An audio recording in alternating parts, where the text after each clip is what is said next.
de Zeus. Le coup de foudre, c'est ça. À vos De casques. 13h à 14h, Georges Vernat et son équipe accueillent des passionnés pour vous faire entrer dans leur univers. Coup de foudre, c'est tout de suite sur Prune. À vos casques, prêts, radio, bienvenue dans Coup de foudre, l'étincelle de votre samedi. Depuis quelques mois, ayant repris un job, j'ai le plaisir de retrouver quelque chose sur lequel on crache volontiers. La routine. Ce vieux démon du monde moderne, souvent associé au job alimentaire, aux patrons désagréables, aux collègues débiles. Avec mon sens un peu maladif de la contradiction, je me suis lancé ce défi. Et si je savourais ma routine? Est-ce vraiment si compliqué? Laissez-moi vous emmener dans mon matin typique. Vers 8h15, je quitte l'appartement. En prenant la première rue à gauche, je vois toujours cette femme à vélo avec une petite fille à l'arrière, qui s'arrête, la détache et l'accompagne dans un immeuble, chez la nourrice peut-être. La mère porte presque toujours une seule grosse natte et sa fille, deux petites. En tournant ensuite à droite, je longe le vieux cimetière. Dans cette rue, je croise depuis environ 3 semaines la même jeune femme, habillée de couleurs toujours vives, rouge, jaune, vert pétant. Par contre, elle porte à la main gauche une sacoche terne d'un gris un peu délavé. Vers 8h20, je la croise, lui jette un regard furtif qui dit « T'as vu, c'est drôle, on se croise tous les matins au même endroit, à la minute près. » Et invariablement, elle fait la gueule. Enfin, juste avant d'arriver au tram, près de la maison couverte de lierre, où est écrit « Senior et alors ?» sur la boîte aux lettres, je croise cette petite fille, toujours en robe, toujours bien coiffée, toujours souriante, accompagnée de son père, joues assez creusées, barbe miteuse, un peu voûtée, et arborant, quel que soit le temps, des lunettes fumées. Chaque matin, elle lui babille des histoires, lève vers lui des regards pleins d'amour et d'admiration, et chaque matin, je m'interroge, pourquoi cet homme, qui semble dans la trentaine, est-il si usé ? Et puis il y a le tram, des visages qui reviennent matin après matin, semblables et différents. Ce type immense avec des maillots de foot blancs, à croire qu'il en a 30 dans sa penderie. Cette métisse toujours rêveuse que je n'ai jamais vu le nez dans son téléphone, contrairement à 90% de la rame, moi inclus. Bref, toutes ces vies, tous ces jours qui reviennent, nos récurrences mêlées. Répétition ? Je trouve pas. Tous les matins du monde sont sans retour. Pour cette dernière émission de la saison, on est en équipe réduite. Aurélie a été retenue par une fête d'anniversaire et Camille pour raison perso. J'en profite d'ailleurs pour vous remercier toutes les deux à distance pour vos chroniques géniales, épicuriennes, drôles, vitales, pleines de peps. Vos textes, vos voix, vos talents ont embelli chacune des 7 émissions de cette saison. Question chronique, j'ai vraiment eu une team de rêve. Et question réelle aussi d'ailleurs. Salut Guillaume. Salut Georges. Du coup, en lieu et place de chronique, Roma, qui est donc notre ancienne chroniqueuse polar, nous lira un texte. Et Coralie, amie d'une amie, a accepté de se jeter à l'eau pour un impromptu radiophonique tout à l'heure. Salut Coralie, merci d'être là. Bonjour à tous. Et aujourd'hui dans Coup de foudre, nous recevons Valentin Villarubias, alias Wyss, musicien. Salut Wyss, bienvenue dans l'émission. Hello, salut. Alors comme tu habites loin au sud, on va faire l'interview par téléphone, ça change un petit peu. Pour te présenter en 2 mots, après un bac ES que tu m'as dit passer sans trop forcer, tu as entamé une licence en musicologie à Besançon. Et suite à l'obtention de ce diplôme, tu vas te lancer à plein temps dans la musique, et notamment dans un genre musical particulier, le Lofi hip-hop. Tu valides ? Tout à fait, à part que je viens de l'Est de la France et non le Sud, mais ça reste assez loin de Nantes dans tous les cas, donc il n'y a pas de souci. Ah, j'avais compris que tu étais un homme du Sud lointain. Bon autant pour moi. Non. Un homme de De l'Est. l'Est. On est à l'Ouest, c'est vrai que ça fait quand même assez loin. Voilà, c'est ça. West Coast, East Coast, tout ça. Avant d'entamer les ritournelles radiophoniques, je te propose un riff supersonique, le quiz éclair. Donc les règles sont simples, je te pose 12 questions où tu dois choisir entre 2 réponses le plus vite possible. Si aucune réponse ne te plaît, tu es libre d'en choisir une autre tant que tu vas vite. T'es prêt ?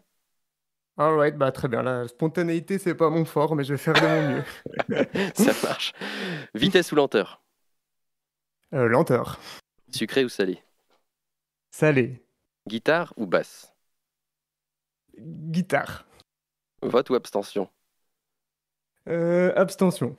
Ville ou campagne? Campagne. Ça, je m'en doutais. Kick ou snare? Euh, Kick. Thé ou café?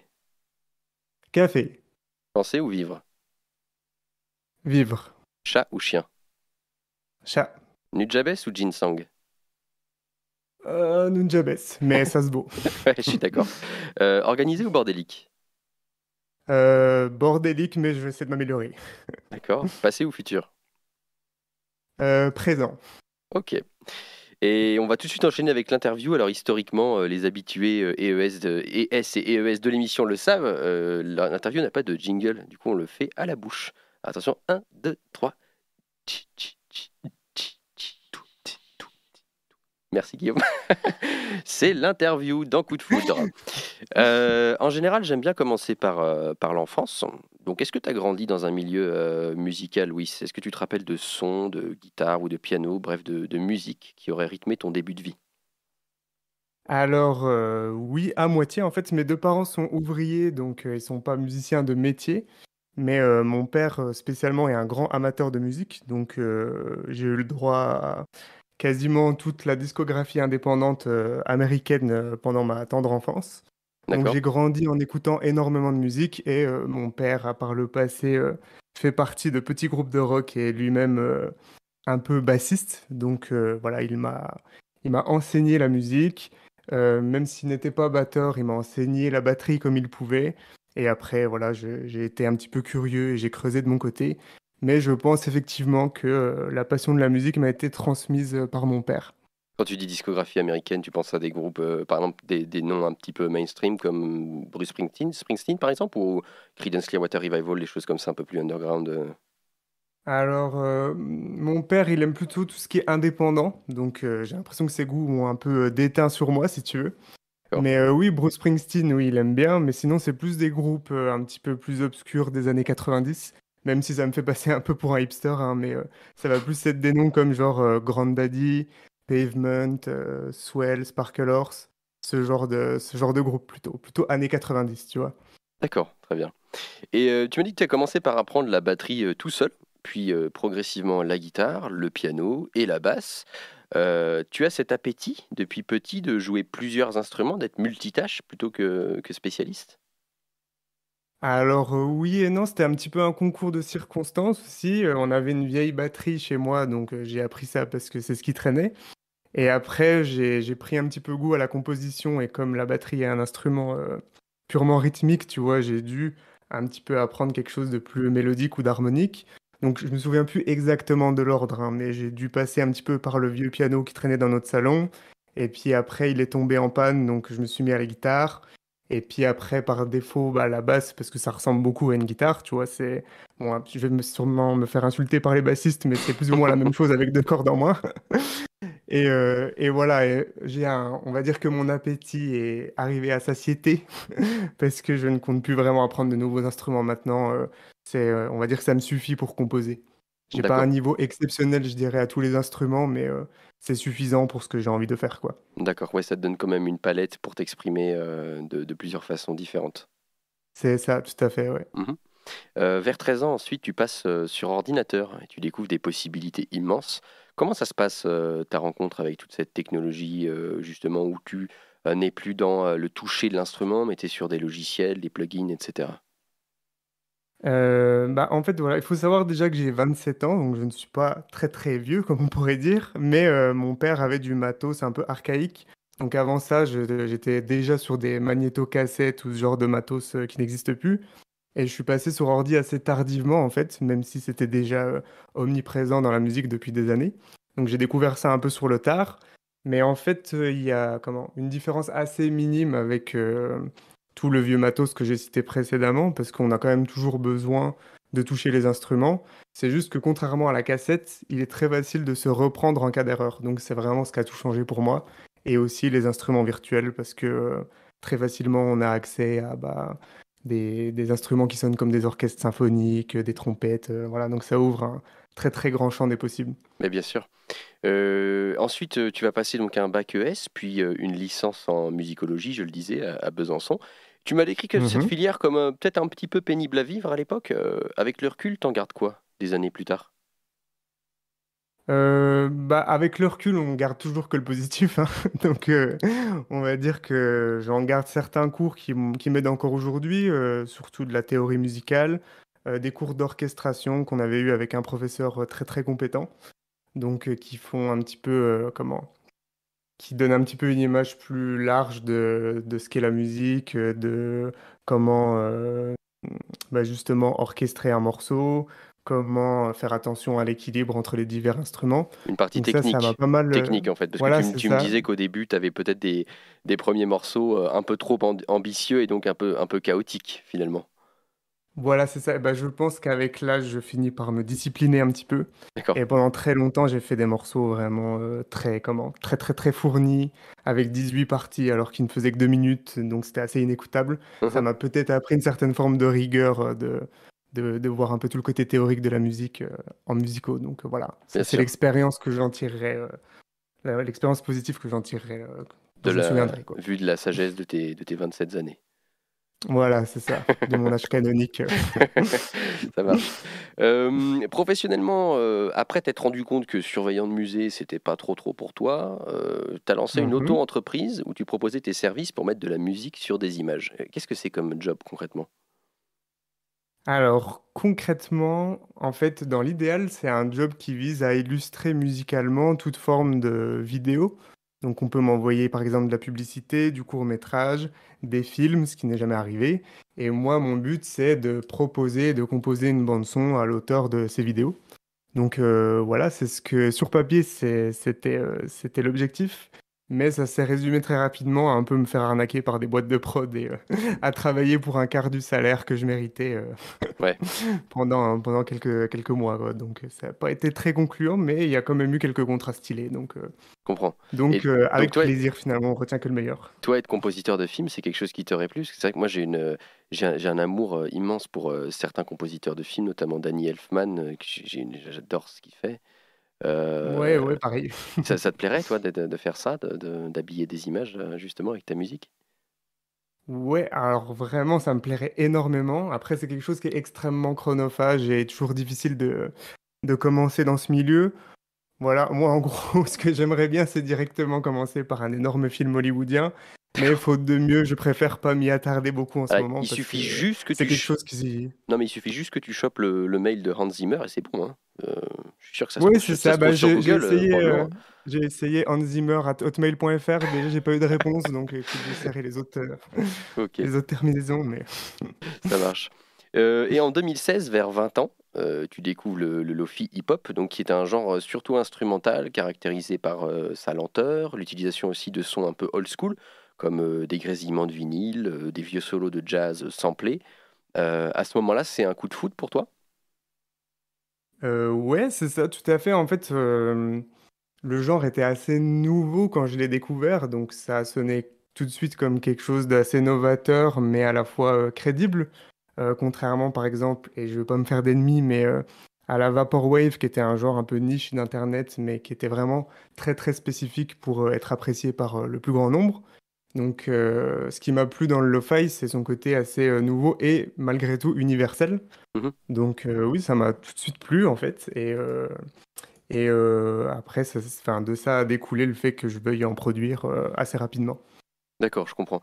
Ben, moi aussi, tu vois, enfin, ça a été une rencontre intéressante parce que c'est comme ça que je suis tombé sur ta musique finalement.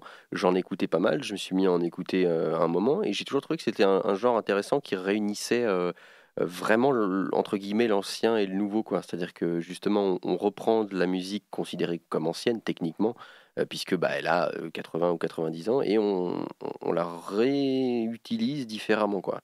Donc, Ouais, c'est... c'est ça, tout à fait. Après, voilà, il y a deux courants dans le lo-fi. Il y avait ce courant dont tu parles qui utilisait des samples, donc qui allait chercher des vieux enregistrements et rajouter un beat hip-hop par-dessus. Mhm. Aujourd'hui, et ce que je pratique moi, c'est plutôt en fait créer toute l'instrumentation autour de toute pièce. En fait, je n'utilise pas de sample personnellement, et c'est un peu ce vers quoi a tendu le lo-fi aujourd'hui, du fait que Spotify, par exemple, supprime les morceaux qui contiennent des samples. Donc Mhm. voilà, à la base, les beatmakers old school, si je puis dire, Oui. utilisaient du sample et voilà, des vieux morceaux. Aujourd'hui, le courant principal du lo-fi, c'est plutôt totalement de la composition, en fait. D'accord, Mais très oui, bien. ça permet une très grande liberté, effectivement, un mélange des genres aussi que j'apprécie tout particulièrement. Donc oui, c'est vrai, c'est très libre comme genre. Ça marche. On va en reparler tout de suite, on va se faire une petite pause musicale. Il est 13h19 et vous êtes sur Prune dans l'émission Coup de foudre. Aujourd'hui, on reçoit l'artiste Wyss, musicien. Wyss, t'es toujours là? T'es toujours avec nous? Bien sûr, bah bien sûr. Super. Et on va continuer l'interview.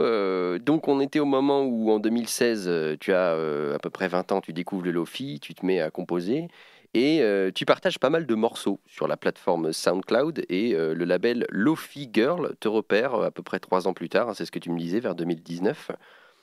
Pour rappel, Mhm. d'ailleurs, pour celles et ceux qui ne connaissent pas, ceux qui nous écoutent, il y a une chaîne YouTube du même nom qui a près de 13 millions d'abonnés, donc on parle quand même de quelque chose qui est pas mal écouté. À ce moment-là, est-ce que tu te rappelles de ce que tu ressens quand il te découvre, quand ta Oui, musique commence à être un peu partagée comme ça? oui, alors moi je t'avoue que peut-être j'ai pris un petit raccourci en disant qu'ils m'avaient repéré, parce que ce que j'ai omis de dire, c'est que je leur avais envoyé à peu près 15 fois mes morceaux avant. D'accord. Mais oui, en quelque sorte, ils m'ont repéré. Bah, je me rappelle le soir où j'ai reçu un message du label, donc j'étais très très très très excité, comme tu peux l'imaginer. Mhm. Oui, ça a mis un coup de boost un petit peu à mes auditeurs, donc c'était que du positif, quoi, comme tu peux l'imaginer. D'accord. Et ça a changé quelque chose pour toi dans ta façon de, je sais pas, d'aborder la musique? C'est quelque chose dont on avait parlé, je crois aussi avec Olivier Texier, le dessinateur de BD. Justement, tu me disais que tu avais écouté l'émission. Et justement, tu sais, ce moment où ils passent des petits fanzines qu'ils font entre potes, ils en impriment, ils font tout eux-mêmes, Mhm. au moment où un petit peu les plus grosses maisons d'édition les repèrent, commencent à se dire ils ont du talent et qui collaborent avec des éditeurs plus prestigieux. Est-ce que pour toi, ça change ta façon de voir la musique, de pratiquer euh, ton art, en fait? Ou qu'est-ce que ça a changé pour toi à ce moment-là? Alors, bon, c'est une question qui est un petit peu complexe. En gros, je pense que ça a changé ma façon de composer, oui et non, parce que moi, j'ai pas d'accord définitif avec le label, donc bien sûr, je peux toujours sortir des trucs en indépendant, ce que je fais encore très régulièrement d'ailleurs. Donc pour sorties en indépendant, bien sûr, je compose exactement comme je l'ai toujours fait. Par contre, c'est pas un problème, hein, mais un label, quand il te produit, en fait, il a certains requis. Tu vois, il y a une certaine vibe qu'il va mettre en avant ou qu'il va apprécier plus qu'une autre. Mhm. Et voilà, c'est de mon devoir de m'efforcer de coller un petit peu à leur direction artistique. Bien Donc sûr. pas que ce soit un problème, hein, des fois de la contrainte, tu vois, naît la créativité aussi. Ben, bien sûr, et puis ça reste la musique que tu aimes créer, et donc en soi, cette contrainte, Bien sûr, oui, oui, oui. voilà, Donc pour répondre à ta question, ça n'a pas beaucoup changé ma façon de créer, non. ça marche. Et d'ailleurs, tu as aussi la chance de partager cette passion musicale avec ta copine. On sait Mhm, que tout à parfois fait. mélanger couple et métier, ça peut être difficile. Est-ce que c'est venu tout naturellement pour vous de cette collaboration? Oui, bah, ma copine a toujours été amatrice de musique et particulièrement de chant. Donc, dans le lo-fi, comme tu l'imagines, qui est un genre qui, est, qui contient beaucoup de petits extraits vocaux, parfois de petits extraits de chansons. Allez, pour parler dans des termes affreux, ma copine était une bonne valeur ajoutée à ma musique. Ok. Et donc oui, notre collaboration est née tout à fait spontanément, et puis c'est avec grand plaisir qu'on continue de créer des morceaux aujourd'hui. Mhm. Pour parler un petit peu d'ailleurs de tes morceaux justement et de tes albums, tu en as fait plusieurs, tu en as sorti plusieurs, dont Mhm. Perfect Society, Belmont et le plus récent Bedroom, ainsi que plusieurs EP. Qu'est-ce qui se passe avec mon accent aujourd'hui? C'est terrible. Tu as le sentiment d'avoir grandi au fil de ces albums, d'avoir affiné ta patte? Oui, bien sûr, ce serait bien triste si ce n'était pas le cas. Je pense que j'essaie de m'améliorer d'album en album. Bien sûr, avec une certaine nostalgie, des fois, je regrette un peu le son un peu moins bien produit, un peu grinçant de certaines vieilles releases. Mais D'accord. en tout cas, d'un point de vue objectif, si tu veux, c'est de mieux en mieux produit, de mieux en mieux égalisé, de mieux en mieux compressé, pour employer du semi-jargon musical. Donc oui, je pense que je m'améliore d'un point de vue de la production, qui ne veut pas dire que je renie ce que j'ai fait il y a longtemps. D'accord. Tu as d'ailleurs révélé il y a un mois un projet un peu secret que tu avais entamé il y a Mhm. 2 ans et qui s'appelle Lily Island. Tu peux nous parler Ouais. de ce projet? Et bah, Lily Island, c'est un projet que, comme tu l'as très bien dit, j'ai commencé il y a à peu près 2 ans, où voilà, j'ai essayé tous les jours pour un peu comment expulser mes besoins créatifs, de composer une musique chaque matin sur un thème un peu commun du jeu vidéo, de la musique illustrative, si tu veux, Mhm.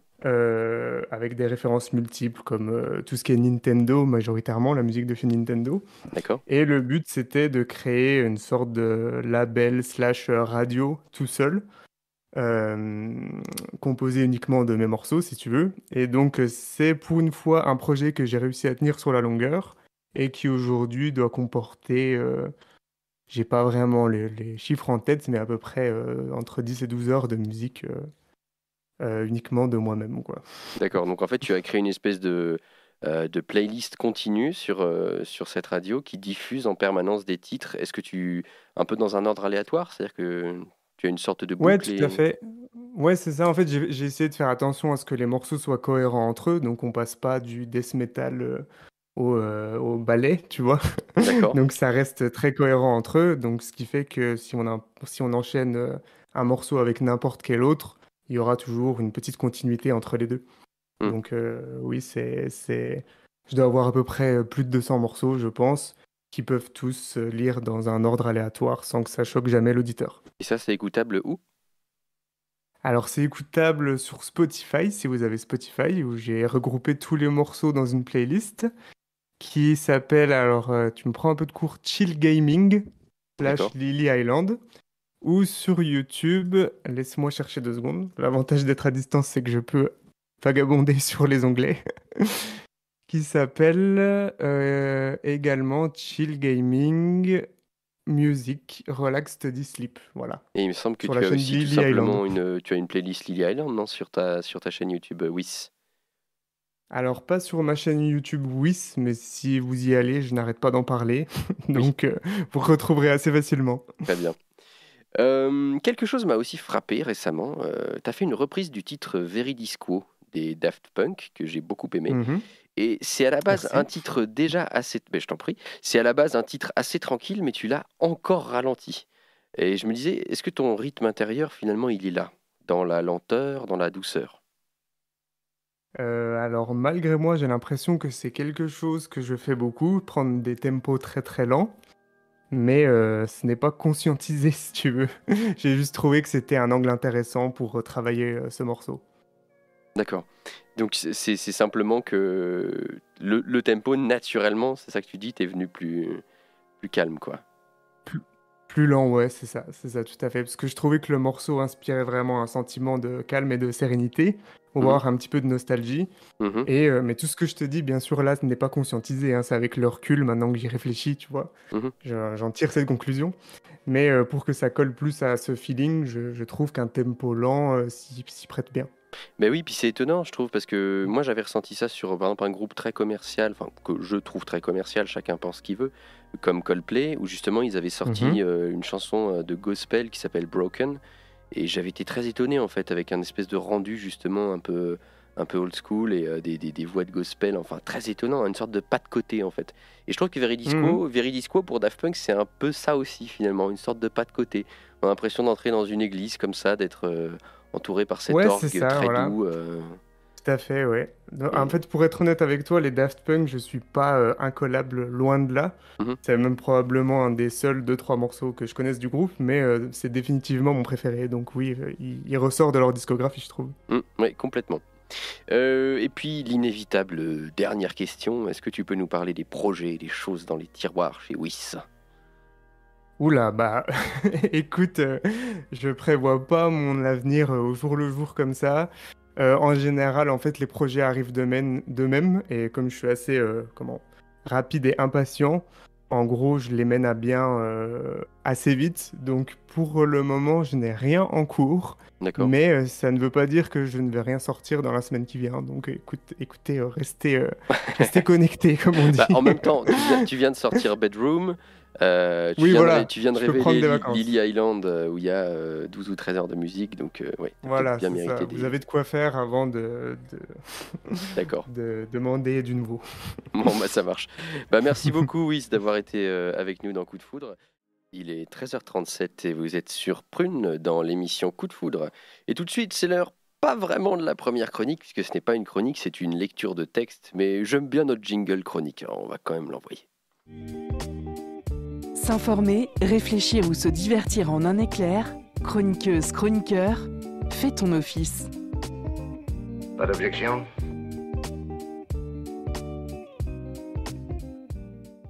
Voilà, donc c'est le moment de l'émission où d'habitude, ou Aurélie ou Camille font une chronique. Mais comme elles n'ont pas pu être là aujourd'hui, je le disais en début d'émission, eh bien c'est Roma, notre ancienne chroniqueuse polar, qui a eu la gentillesse de lire quelque chose. Alors ce texte, elle a eu envie de lire un de mes textes du coup, qui est un poème, qui s'appelle Le chant de la joie. C'est un texte que j'ai écrit, je ne sais plus trop quand, il y a peut-être 2-3 ans. J'étais dans un train, voilà, et moi j'aime beaucoup les trains.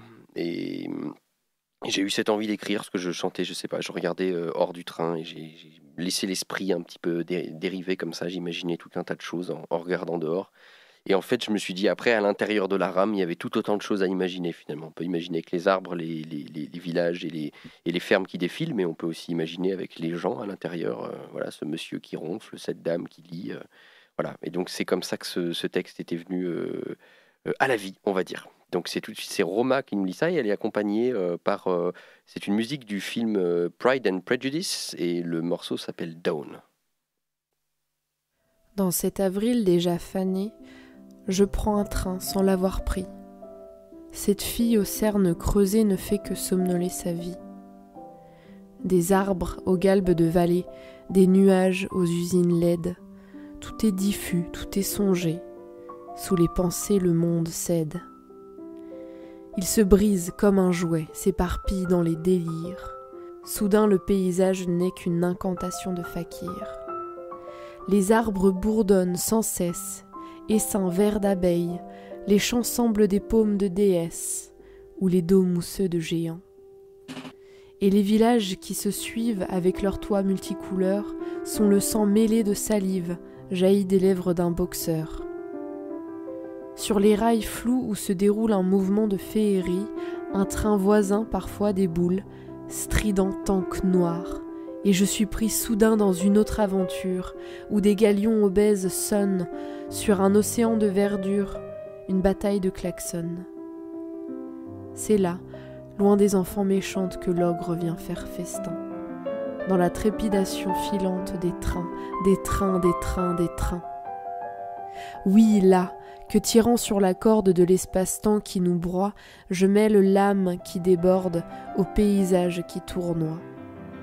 De temps en temps, happé, fébrile, par un visage de la rame, j'observe un battement de cils, un homme serre, s'endort et brame. Et c'est l'autre monde qui fuse, en moi comme une symphonie. Les visages comme des buses vont, survolant mes rêveries. J'entends le chant des mammifères peuplant la ruche de métal, 100 cœurs battant comme les vers d'un seul poème sidéral. Je m'étourdis dans ce cyclone, mon corps frissonne de ces vies, la flore dehors et la faune dedans. Je prends tout sans mépris. Mais repu, l'ogre se retrouve assis seul sur le velours bleu. Et le chant prodigieux qui couve en elle n'a pas quitté ses yeux. Sauf à ces mots usés et blêmes qui voulaient encore une fois, dans le silence d'un poème, traduire le chant de la joie. Merci Roma pour cette belle lecture. On va enchaîner avec une autre pause musicale. Et tout de suite, c'est l'heure de la rubrique Truc de fou. Vous ne vous reposez jamais, vous. Faits divers de printemps ou d'été, en toute saison, l'actualité regorge de pépites. C'est parti pour la rubrique Truc de fou.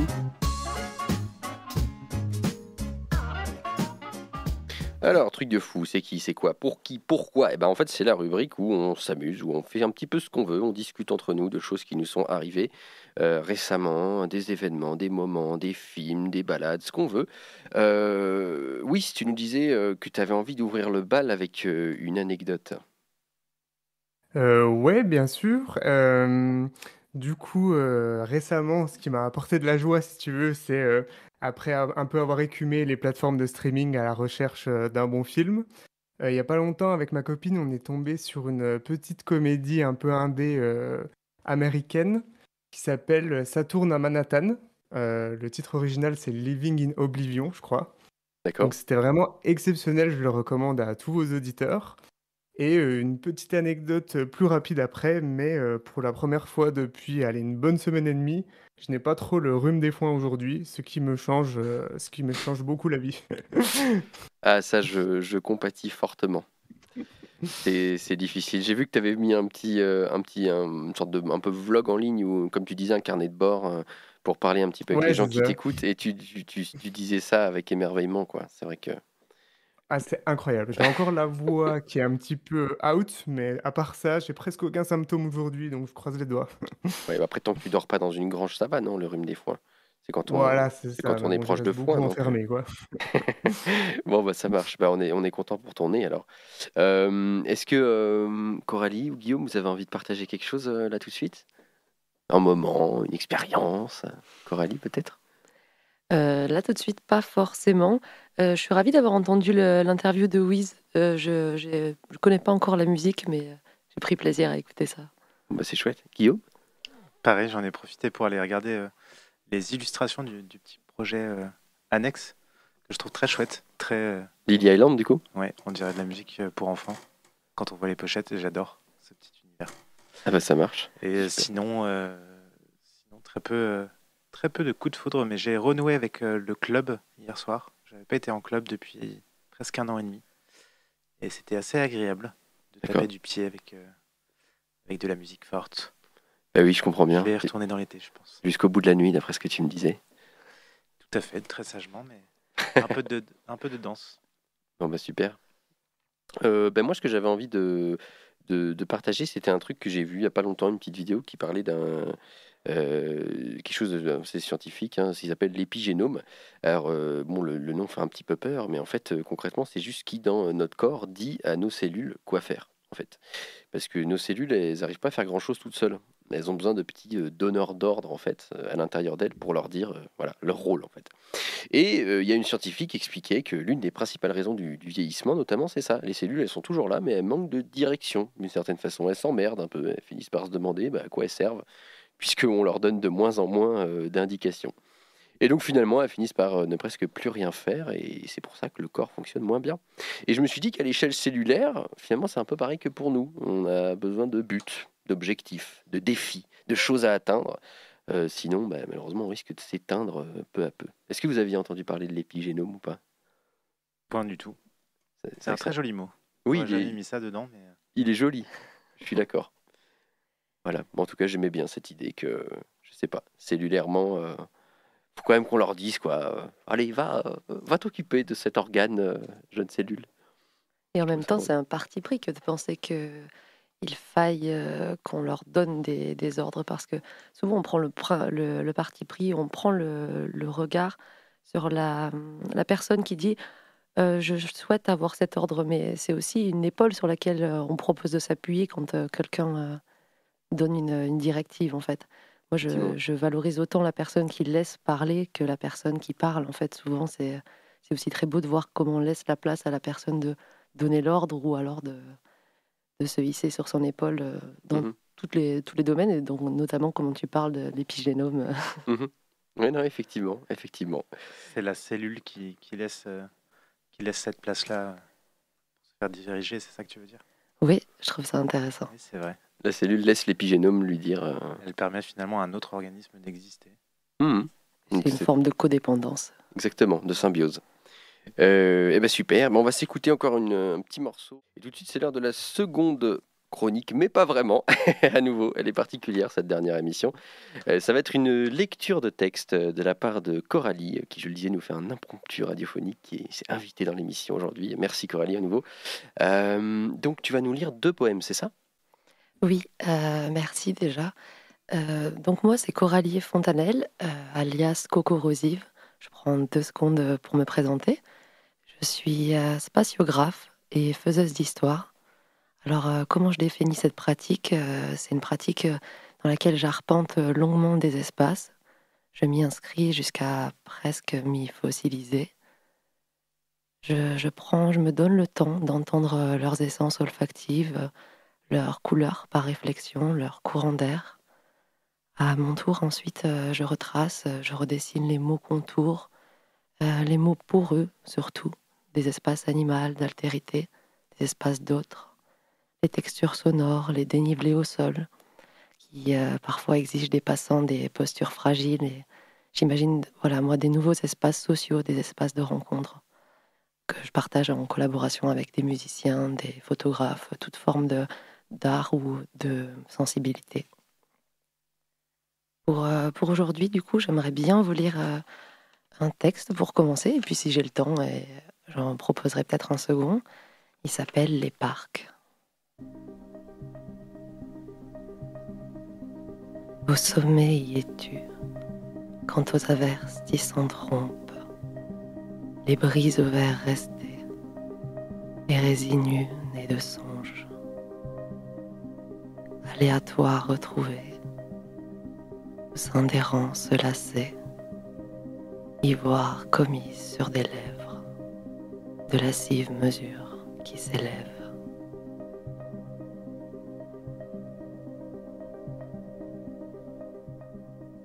Étouffer l'amour dans un beau calme d'air rance, à défaut de n'être plus qu'éveillé par le seul étal tourmenté. Étouffer l'âme mourante voyant au loin, aléatoire retrouvée, au sein des rangs se lasser, ivoire commise sur des lèvres, de lascives mesures qui s'élèvent.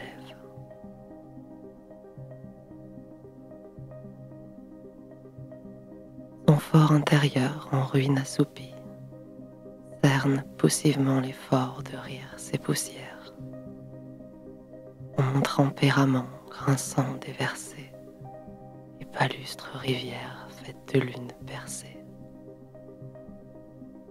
Aléatoire retrouvée au sein des rangs se lasser, ivoire commissure des lèvres, de lascives mesures qui s'élève. Merci à toutes et tous d'avoir suivi cette émission aujourd'hui. Merci Wyss d'avoir répondu à mes questions. Avec grand plaisir. C'était la dernière émission de la saison. 7 épisodes remplis de rencontres, de sincérité, de joie, d'étincelles.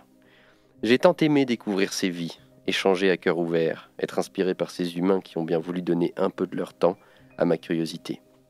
Un grand merci à nos invités, à l'équipe, dont Aurélie de Même Baguet, qui a gentiment pris le siège de Réal plusieurs fois, et à Prune, bien sûr, de nous avoir donné cette tribune. Vous pouvez retrouver les podcasts des saisons 1 et 2 de Coup de Foudre sur le site de Prune, www.prune.net,